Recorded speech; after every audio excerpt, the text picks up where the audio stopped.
ये पावन भूमि है। जो भूमि पवित्र होती है वहाँ पर महापुरुषों का आगमन होता है।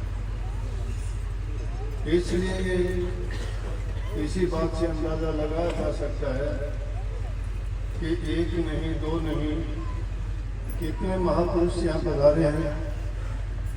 महापुरुषों के भी दर्शन मात्र से ही जीव का कल्याण हो जाता है, क्योंकि जो प्रभु के नाम की भक्ति करते हैं वो हर प्रकार से मन से, वचन से, कर्म से पवित्र होते हैं।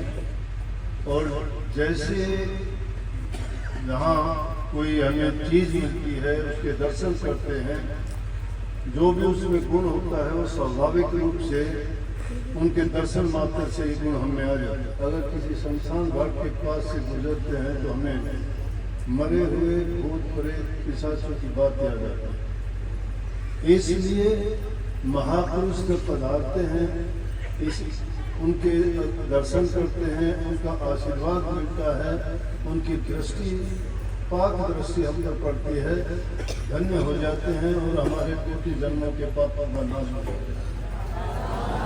क्योंकि उन्होंने त्याग करके दुनियादारी की चीज़ों से उपरांत प्राप्त करके अपने आप को सिर्फ प्रभु के नाम से जोड़ा है। और प्रभु का नाम हर चीज़ को पवित्र करने वाला है, सब पापों का नाश करने वाला है।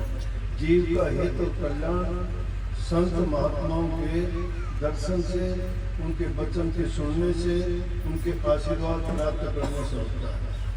लेकिन जिन लोगों को इस बात में रुचि नहीं होती, तो इस बात का महत्व नहीं समझते, वो पास में होते हुए वंचित रह जाते हैं इस चीज से। संग का बड़ा असर होता है, चाहे वो उनकी बातों को ना भी अपनाए तो भी उनका कल्याण बल्कि यहाँ तक आया है। कबीर साहब ने तो संतों का तो अगर कुत्ता भी होगा वो उतर जाता है।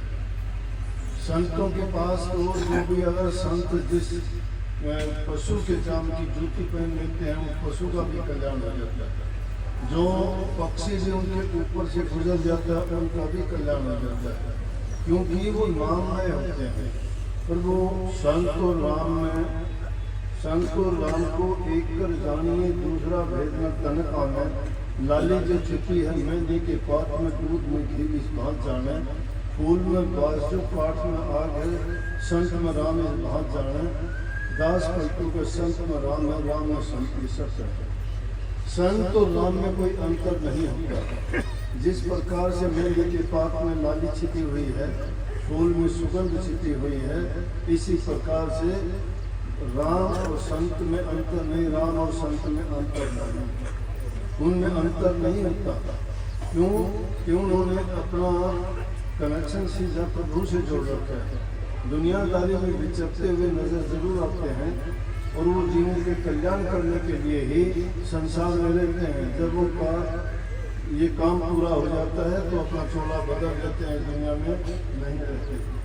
तो ये हमारा सौभाग्य है कि हमें महापुरुषों के दर्शन हुए, उनसे आशीर्वाद प्राप्त हुआ।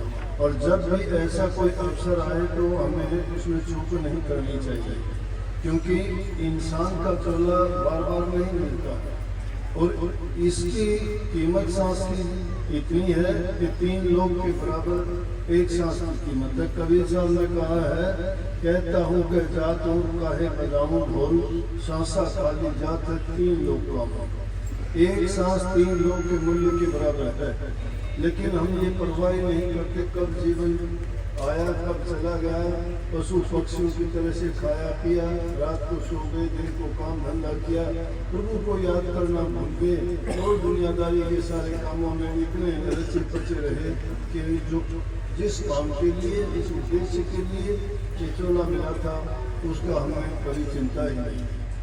इसलिए ये न सोचो कि हम इस करने लायक नहीं हैं, ये मत सोचो हमें काम के साथ साथ करते हुए प्रभु की भक्ति करने में कोई परेशानी नहीं है।